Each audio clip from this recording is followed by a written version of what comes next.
চিকেনের সলিড পিসগুলো আমি ছোট ছোট কিমার মতন করে কেটে নিয়েছি। এই কিমা আর আলু দিয়ে আজকে কিমা কারি বানাবো। এটা রুটি, পরোটা, লুচি সব কিছুর সাথে খেতে কিন্তু ভীষণ ভালো লাগে।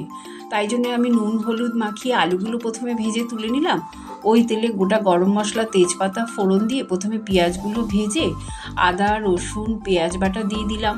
তারপরে ক্যাপসিকাম, লঙ্কা, টমেটো কুচি দিয়ে গুঁড়ো মশলাগুলো দিয়ে দিলাম। হলুদ গুঁড়ো, লঙ্কা গুঁড়ো, জিরে গুঁড়ো, ধনে গুঁড়ো দিয়ে খুব ভালো করে মশলাটা কষানো হয়ে গেলে চিকেন কিমা দিয়ে দিলাম।